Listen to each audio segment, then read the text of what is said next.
किसान साथियों राम राम। आशा और उम्मीद करता हूँ कि आप सब ठीक ठाक होंगे।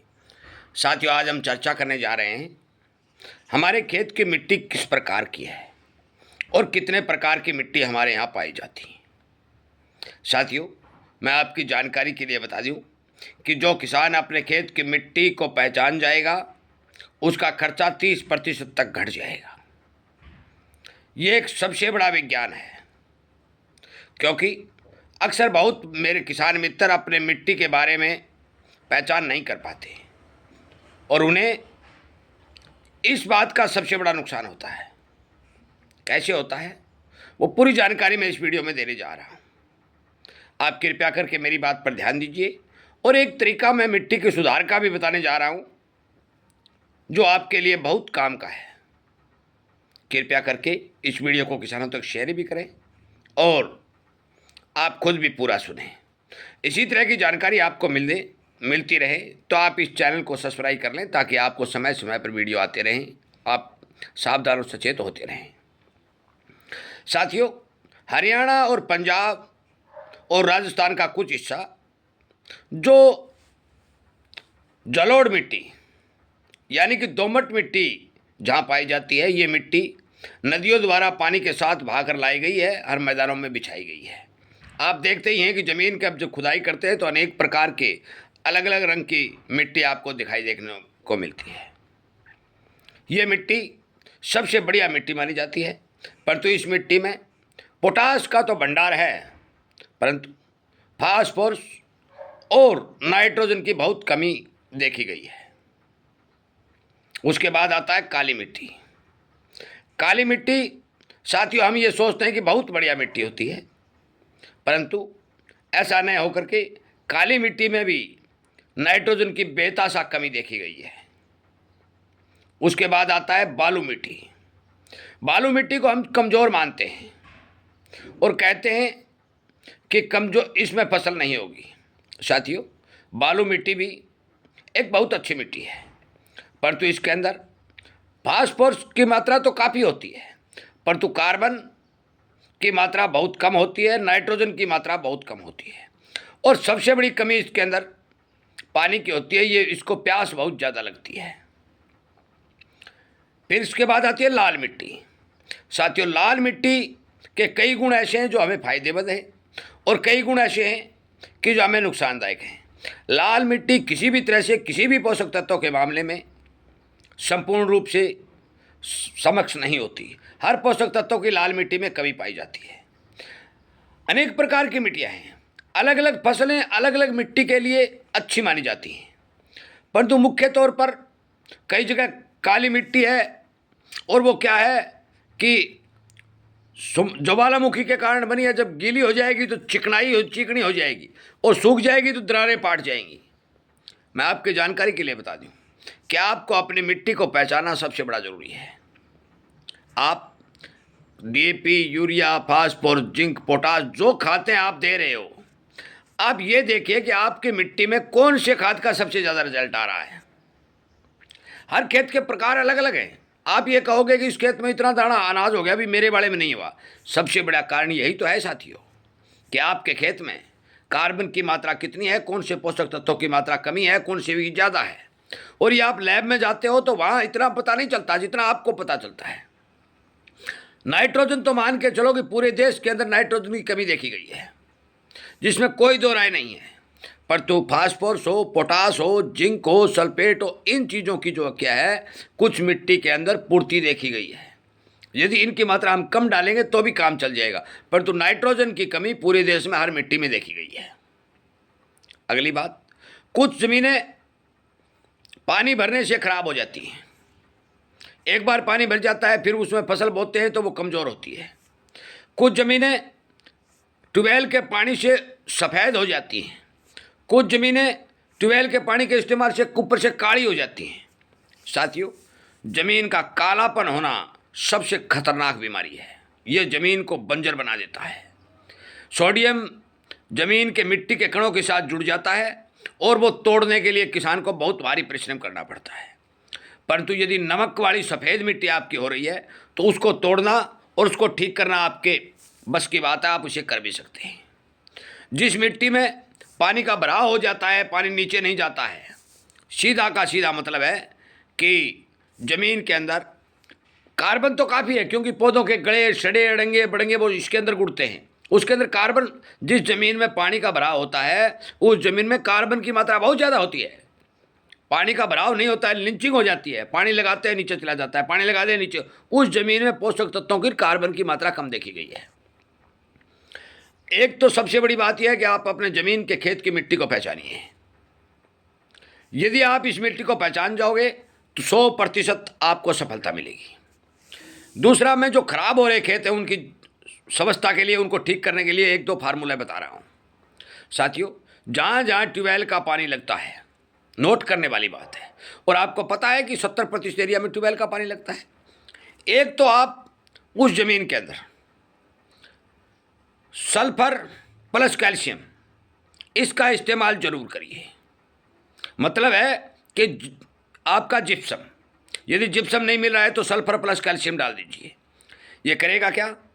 ये मिट्टी के अंदर मौजूद जो स्ट्रॉन्ग, जिस तरह से लोहा है, जस्ता है, तांबा है, जो स्ट्रॉन्ग बन चुके हैं उनका फॉर्म को तोड़ देगा। जब भी बरसात होगी आपका जो हानिकारक सिस्टम है, हानिकारक तत्व हैं, वो ज़मीन में पानी के नीचे चले जाएंगे, आपकी ज़मीन स्वस्थ हो जाएगी। यह नोट करने वाली बात है। एक बात, जो इस ज़मीनों में पानी खड़ा रहता है उसके अंदर भी यही फार्मूला आपका कामयाब होगा। 2 बात, काली जो हो रही है ज़मीन ऊपर से, वो अलग से अलग, उस पर अलग फार्मूला काम करेगा। जो ज़मीनें सफ़ेद हो रही हैं, जिस ज़मीनों में पानी खड़ा हो रहा है जिप्स में, उसमें आप जिप्सम का प्रयोग करिए। जिप्सम में आपको नहीं मिल रही है तो सल्फर प्लस कैल्शियम का आप उसमें प्रयोग करिए, आपको फायदा होगा।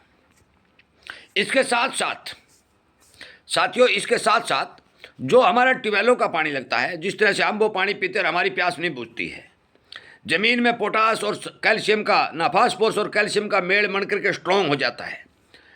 धीरे धीरे क्या है कि ज़मीन सख्त हो जाती है और उसके अंदर ऑक्सीजन घुसना बंद हो जाती है और बैक्टीरिया मरने शुरू हो जाते हैं। और ज़मीन के अंदर बैक्टीरिया का सबसे बड़ा खेल है।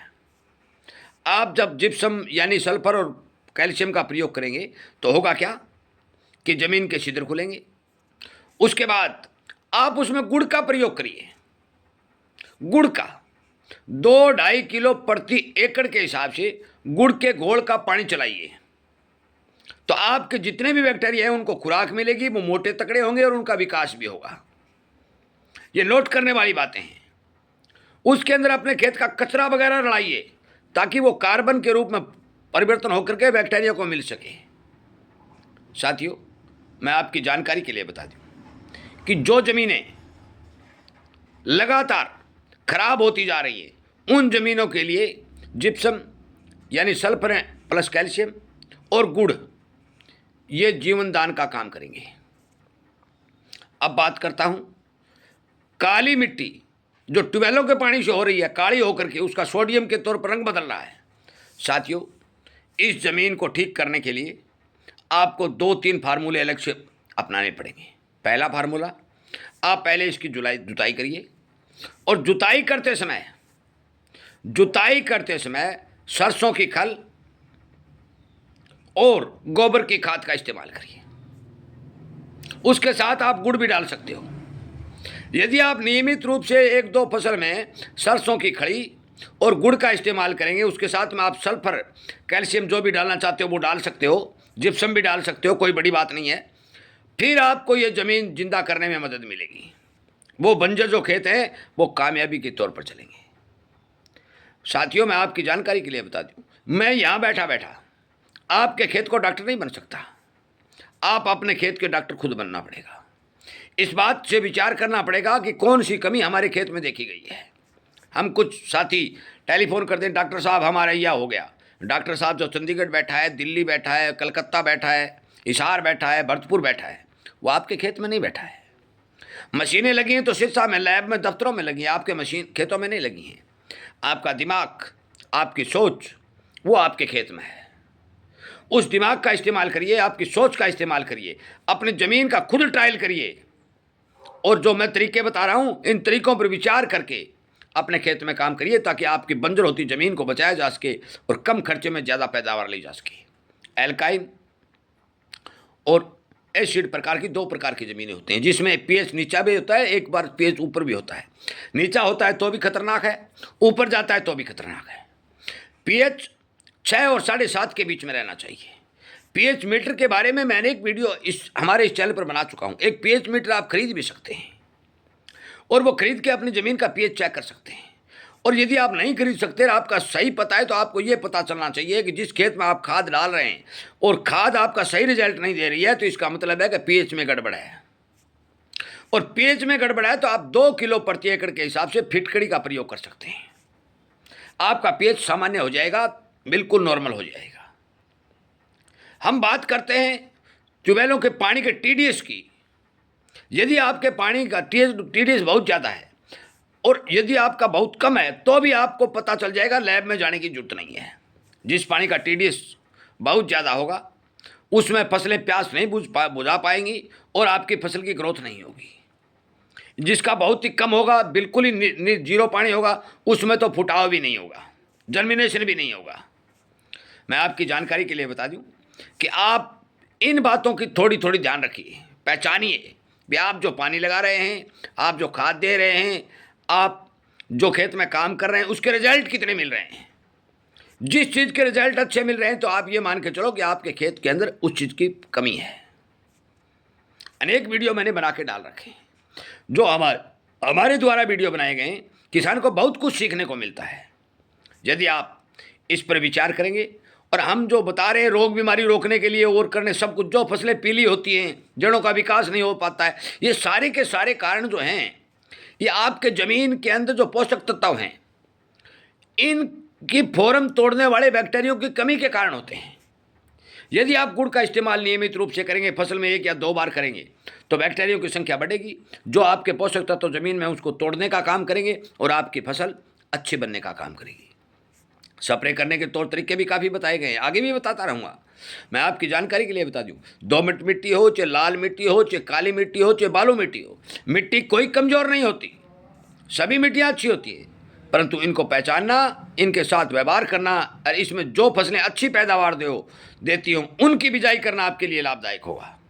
आप अपने खेत के हिसाब से फसल की बिजान करें। जिस मिट्टी में जो चीज़ अच्छी होती है वही फसल उसमें लगाएं, क्योंकि कई जगह बागवानी भी लगती है, अच्छी मिट्टी है, बागवानी को मानती है, कई जगह सरसों को मानती है, कई जगह ग्वार को मानती है, कई जगह चाय की खेती होती है। अलग अलग क्षेत्रों में अलग अलग खेतियाँ होती हैं, वहाँ की मिट्टी उसी चीज़ को मानती हैं। इसीलिए हर एरिया में किसान अलग अलग खेती करता है। तापमान का, जो वायुमंडल हमारे यहाँ मौसम का, और मिट्टी का और पानी का, इन 3 चीज़ों का हर फसल के ऊपर बहुत बड़ा महत्व होता है। आखिर में एक बात बता देता हूँ, जिन खेतों के अंदर बालू मिट्टी है उन खेतों के अंदर ड्रिप इरिगेशन, जो बूंद बूंद सिंचाई है, वो सबसे बड़ा कारगर तरीका है। उससे उस मिट्टी को नमी पूरी होती है, उसकी प्यास बुझती है और फसल आपको अच्छी मिलती है। एक और बता दूं, जो बालू मिट्टी है वो ठंडी मिट्टी होती है, यदि उसमें फसल लग जाती है और जो उसके अनुकूल बिजाई होती है, वो फसल अच्छी पैदावार देती है। आगे भी इसी तरह की वीडियो आपको मिलते रहेंगे। मैं आपसे उम्मीद करूंगा इस वीडियो को ज़्यादा से ज़्यादा शेयर करके किसानों को इस बारे जानकारी देने का काम करेंगे। जय हिंद।